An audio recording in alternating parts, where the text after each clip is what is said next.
So students next topic अपना हैगा आ conductor कॉन्फिगरेशनस and spacing मीनस हुण कंडक्टर्स जिवें कि मैं पहला दस्सिया सी कंडक्टर्स बहुत जरूरी ने जे आपां ने की करनी है इलैक्ट्रिसिटी है जिहड़ी ट्रांसमिट करनी है one point to another point so उन्हां दी कॉन्फिगरेशनस का भी बहुत वड्डा रोल हुंदा कि जिहड़े कंडक्टर्स ने प्रॉपरली उन्हां दी कॉन्फिगरेशन होवे तां कि लॉसिस ना होवे इंडक्शन आ जिहड़ी वो घट प्रोड्यूस होवे ते जिहड़ा इंटरफेरेंस आ वो भी घट होवे सो दैट जिहड़ी अपनी वोल्टेज ड्रॉप आ घट होवे जे वोल्टेज ड्रॉप घट होगी तां ही अपनी जिहड़ी आ आपां नूं एफिशिएंसी पूरी मिलूगी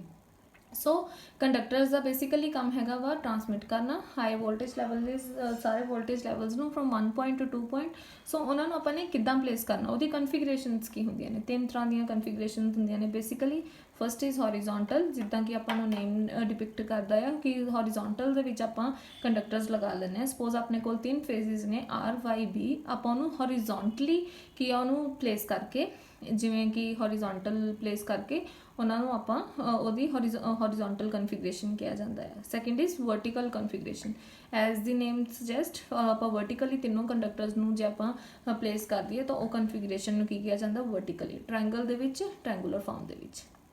सो हुण फर्क की है इन्हां तीनों दे विच हॉरिजॉन्टल कॉन्फिगरेशन दे विच की हुंदा all the conductors are mounted over one cross arm हुण देखो बच्चे आ जिहड़ा टावर आ ये टावर आपां नूं की देख रहे हैं आपां इहदे हॉरिजॉन्टल फॉर्मेशन विच की है सपोज कर लो अपने कोल आ तीन की ने कंडक्टर्स ने पहले तो सपोज कर लो आर वाई बी आपां लैट सपोज है ना जिहड़ा आर ते वाई का डिस्टेंस आ वो की है 1.5 मीटर वाई ते बी का डिस्टेंस की है 1.5 मीटर बट आर ते बी का डिस्टेंस की हो जाना वा वध जाना वो की बन जूगा 3 घट्टो घट्ट है ना सो ये की है ये जी कंडक्टर की स्पेसिंग है जी वो की होंगी है इस कॉन्फिगरेशन के इक्वल नहीं होंगी डिफरेंट डिफरेंस आ जाता वा जिदे करके की होंगे इंडक्टेंस जी प्रोड्यूस होगी इन्होंने आपस में तिनों वो भी डिफरेंट होगी जिद की ने वोल्टेज ड्रॉप्स होने के चांसिस ज़्यादा होंगे ने वर्टिकल कॉन्फिगरेशन की होंगे कि आप सपोज कर लो आर वाई बी आप वर्टिकल फॉर्म के इतने ट्रांसफार्मर से लगाते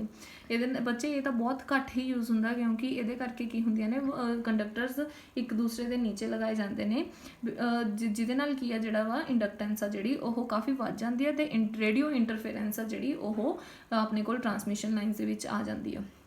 सो क्योंकि आप नॉर्मली भी जो तुम ट्रांसमिशन लाइन्स में देखो तो कंडक्टर्स आ जोड़े वो पैरलली मूव करते हैं हॉरिजॉन्टल के तीनों कट्ठे पैरलली होंगे ने बट हाँ ये यूज़ किया जाता but as compare to vertical horizontal formation है जी वध ठीक आ क्योंकि ये लॉसिस घट होंगे ने जे आप हुण हॉरिजॉन्टल ते ट्रायंगुलर फॉर्मेशन की गल करिए तो बच्चे जिद्दां एक ट्रायंगल बनता ट्रायंगल दे विच जिहड़े तीन पॉइंट्स का जिहड़ा डिस्टेंस आ वो की हुंदा इक्वल हुंदा सिमिलरली ट्रायंगुलर कॉन्फिगरेशन दे विच की हुंदा आ जिहड़ा कंडक्टर्स दे विच डिस्टेंस हुंदा वो भी की हुंदा आ इक्वल जिहदे नाल की हुंदा आ जे डिस्टेंस इक्वल आ गया तो जिहड़ी इंडक्टेंस आ वो भी बच्चे की होगी यूनीफॉर्म तो ये नाल की होगी वोल्टेज ड्रॉप घट होगी रेडियो इंटरफेरेंस भी नहीं होनी तो अपनी जिहड़ी आ ट्रांसमिशन लाइन दे विच इलैक्ट्रिसिटी आ विदाउट एनी लॉसिस ट्रांसमिट करूगी 1 पॉइंट टू अनदर पॉइंट ये की हुंदा कंडक्टर्स आ जिहड़े पैरलली मूव करते हैं ट्रायंगल फॉर्मेशन दे विच सो ये दो कॉन्फिगरेशन ज़्यादा यूज़ की जांदियां ने बट जी ट्रायंगुलर कॉन्फिगरेशन है ये इंडक्टेंस है जी की होंगी है घट होंगी है एज कंपेयर टू हॉरिजॉन्टल तो जोड़ा ये की होंदा वा पावर ट्रांसफर होंगी है वो की होंगी है मोर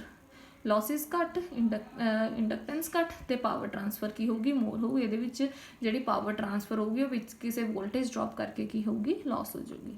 सो ये तीन कॉन्फिगरेशनस ने जिहड़ियां कि आपां कंडक्टर कॉन्फिगरेशन करते हैं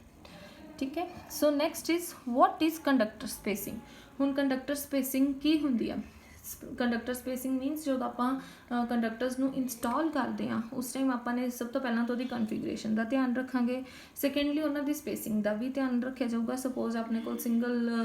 फेज हैगा या तो वो अपने कंडक्टर्स लगाए ने तो उन्होंने कितनी स्पेसिंग होनी चाहिए the spacing of the conductors is determined by considerations partially electrical and partially mechanical larger spacing जो अपनी स्पेस वध होगी तो causes increase in inductance of the line and hence the voltage drop students our next topic is conductor spacing so what is conductor spacing पहला आप conductor की configurations कीतियां तीन कॉन्फिगरेशंस होंदियां ने वर्टिकल हॉरिजॉन्टल ते ट्रायंगुलर हुण कंडक्टर स्पेसिंग की होंदी है The spacing of conductors is determined by considerations partially electrical and partially mechanical. Larger spacing causes increase in inductance of the line and hence the voltage drop. ਹੁਣ ਇਹ ਕੀ ਕਹਿ ਰਹੇ ਨੇ ਕਿ ਆਪਾਂ ਦੀ ਜਿਹੜੀ ਕੰਡਕਟਰ ਸਪੇਸਿੰਗ ਆ ਉਹ ਆਪਾਂ ਨੂੰ ਜ਼ਿਆਦਾ ਨਹੀਂ ਵਧਾਉਣੀ ਚਾਹੀਦੀ। ਜੇ ਆਪਾਂ ਕੰਡਕਟਰ ਦੇ ਵਿੱਚ ਆਪਸ 'ਚ ਸਪੇਸਿੰਗ ਆ ਜਿਹੜੀ ਉਹ ਜ਼ਿਆਦਾ ਵਧਾ ਦਾਂਗੇ ਤਾਂ ਉਹਦੇ ਨਾਲ ਕੀ ਹੋਊਗਾ, ਇੰਡਕਟੈਂਸ ਕ੍ਰੀਏਟ ਹੋਊਗੀ, ਇੰਡਕਟੈਂਸ ਲੈਵਲ ਦੇ ਵਿੱਚ ਵੀ ਇਨਕਰੀਜ਼ ਹੋਊਗਾ ਤੇ ਉਹਦੇ ਨਾਲ ਰਿਜ਼ਲਟੈਂਟ ਕੀ ਹੋਊਗਾ ਕਿ ਆਪਣਾ ਜਿਹੜਾ ਵੋਲਟੇਜ ਡ੍ਰੌਪ ਆ ਉਹ ਵੱਧ ਜਾਊਗਾ। ਸੋ ਉਹਨੂੰ ਪ੍ਰੀਵੈਂਟ ਕਰਨ ਲਈ ਆਪਾਂ ਕੀ ਕਰਦੇ ਹਾਂ ਕਿ ਕੰਡਕਟਰਸ ਦੀ ਜਿਹੜੀ ਸਪੇਸਿੰਗ ਆ ਉਹਨੂੰ ਇੰਨਾ ਕੁ ਕਲੋਜ਼ ਕਰ ਦਿੰਦੇ ਆ ਕਿ ਜਿਹੜੇ ਨਾਲ ਕਿ ਆਪਣੀ ਕਰੋਨਾ ਵੀ ਨਾ ਹੋਵੇ, ਕਰੋਨਾ ਦੀ ਪ੍ਰੀਵੈਂਸ਼ਨ ਵੀ ਹੋ ਜਾਵੇ ਤੇ ਆਪਣੀ ਇੰਡਕਟੈਂਸ ਵੀ ਆ ਜਿਹੜੀ ਉਹ ਘਟ ਜਾਵੇ। The basic consideration regarding the minimum spacing between conductors, ਹੁਣ ਇਹ ਕਿ ਆਪਾਂ ਨੂੰ ਪਤਾ ਕਿਵੇਂ ਲੱਗੂਗਾ ਕਿ ਆਪਾਂ ਨੇ ਇੰਨੀ ਮਿਨੀਮਮ ਜਿਹੜੀ ਆ ਉਹ ਉਹਨਾਂ ਵਿੱਚ ਸਪੇਸਿੰਗ ਰੱਖਣੀ ਆ, ਉਹ ਕੀ ਆ, is that the electrical clearances between conductors under the worst condition, that is maximum temperature and wind pressure, shall not be less than the limits for safety partially at the midspans। So in short ਜੇ ਆਪਾਂ ਕਹੀਏ ਤਾਂ ਕੀ ਹੋਣਾ ਚਾਹੀਦਾ, ਜਿਹੜੀ spacing ਇੰਨੀ ਕੁ ਹੋਵੇ ਕਿ ਉਹਨਾਂ ਨਾਲ ਕੀ ਆ ਕਿ ਕੋਈ ਆਪਣੇ ਜਿਹੜਾ এনवायरमेंटल ਜਾਂ ਵਰਸ ਕੰਡੀਸ਼ਨਸ ਨੇ ਉਹਨਾਂ ਦੀ ਜਿਹੜੀ ਕਰੰਟ ਕੈਰਿੰਗ ਕੈਪੈਸਿਟੀ ਆ ਉਹ ਡਿਕਰੀਜ਼ ਨਾ ਕਰ ਸਕੇ। ਸੋ ਬੇਸਿਕ ਫਾਰਮੂਲਾ ਜਿਹੜਾ ਆ ਸਪੇਸਿੰਗ ਦਾ ਉਹ ਕੀ ਆ, is equal to square root of s plus v by 150 meters। ਇਹ ਫਾਰਮੂਲੇ ਦੇ ਨਾਲ ਆਪਾਂ ਜਿਹੜੀ ਕੰਡਕਟਰਸ ਦੇ ਵਿੱਚ ਸਪੇਸਿੰਗ ਆ ਉਹਨੂੰ ਆਪਾਂ ਕੈਲਕੂਲੇਟ ਕਰ ਸਕਦੇ ਹਾਂ। ਜਿਹੜਾ s ਕੀ ਹੈ, ਇਹ ਕੀ ਹੈ, ਸੈਗ ਦਾ ਮਤਲਬ ਕੀ ਹੁੰਦਾ, ਜਦੋਂ ਆਪਾਂ ਟਰਾਂਸਮਿਸ਼ਨ ਲਾਈਨਸ ਨੂੰ ਕਨੈਕਟ ਕਰਦੇ ਹਾਂ ਆਪਾਂ ਦੇਖਦੇ ਹਾਂ ਕਿ ਟਰਾਂਸਮਿਸ਼ਨ ਉਹਨਾਂ ਲਾਈਨਸ ਦੇ ਨਾ ਥੋੜੇ ਜਿਹਾ ਵਿੱਚ ਉਹਨਾਂ ਦੇ ਵਿੱਚ ਇੱਕ ਇਲਿਪਟੀਕਲ ਫਾਰਮ ਦੇ ਵਿੱਚ ਲਾਈਨਸ ਆ ਜਾਂਦੀ ਆ, ਉਹਨੂੰ ਕੀ ਕਿਹਾ ਜਾਂਦਾ ਹੈ, ਸੈਗ। ਉਹ ਸੈਗ ਦੀ ਕਿੰਨੀ ਵੈਲਿਊ ਆ, ਵੋਲਟੇਜ ਕਿੰਨਾ ਆ ਜਿਹੜਾ ਉਹਦੇ ਵਿੱਚ ਲਾਈਨ ਦਾ ਵੋਲਟੇਜ ਆ, ਡਿਵਾਈਡਿੰਗ ਇਟ ਵਿਦ 150, ਉਹ ਆਪਣੇ ਕੋਲ ਕੀ ਆ ਜੂਗੀ, ਸਪੇਸਿੰਗ ਆ ਜੂਗੀ ਮੀਟਰਸ ਇਨ ਬਿਟਵੀਨ ਦੀ ਕੰਡਕਟਰਸ। ਸੋ ਇਹ ਤਾਂ ਸੀਗੇ ਆਪਣੇ ਕੰਡਕਟਰਸ। ਹੁਣ ਕੰਡਕਟਰਸ ਦੇ ਨਾਲ ਆਪਾਂ ਜਿਹੜੇ ਟਾਵਰਸ ਦੇ ਥੱਲੇ ਆਪਾਂ ਕੀ ਲਗਾਏ ਜਾਂਦੇ ਨੇ, ਇੰਸੂਲੇਟਰਸ ਦਾ ਵਾਟ ਇਜ਼ ਇੰਸੂਲੇਟਰ, ਜਿਹੜੇ ਕਿ ਆਪਣੇ ਕੀ ਆ ਜੇ ਕੋਈ ਫਾਲਟ ਕੰਡੀਸ਼ਨ ਆਉਂਦੀ ਹੈ ਤਾਂ ਉਹਨੂੰ ਪ੍ਰੀਵੈਂਟ ਕਰਦੇ ਨੇ, ਉਹ ਜਿਹੜੇ ਹੁੰਦੇ ਨੇ ਇਕਵਿਪਮੈਂਟਸ ਉਹਨਾਂ ਨੂੰ ਕੀ ਕਿਹਾ ਜਾਂਦਾ ਹੈ, insulators. There are 5 types of insulators used in transmission lines, ਜਿਵੇਂ ਕਿ 5 ਤਰ੍ਹਾਂ ਦੇ ਨੇ, ਇੱਕ pin insulator, suspension insulator, strain insulator, stay insulator and shackle insulator. ਇਹਨਾਂ ਵਿੱਚੋਂ ਜਿਹੜੇ ਪਹਿਲੇ 3 ਨੇ, ਪਿਨ, ਸਸਪੈਂਸ਼ਨ ਐਂਡ ਸਟ੍ਰੇਨ, ਇਹ ਯੂਜ਼ ਕੀਤੇ ਜਾਂਦੇ ਨੇ medium to high voltage levels. ਜੇ ਆਪਣੇ ਕੋਈ medium to high voltage level ਹੋਵੇ ਉੱਥੇ ਆਪਾਂ ਕਿਹੜੇ, ਜੇ ਆਪਣੇ ਕੋਲ ਲੋ ਵੋਲਟੇਜ ਨੇ ਉੱਥੇ ਆਪਾਂ ਕਿਹੜੇ ਯੂਜ਼ ਕਰਨੇ ਨੇ, ਸਟੇ ਐਂਡ ਸ਼ੈਕਲ।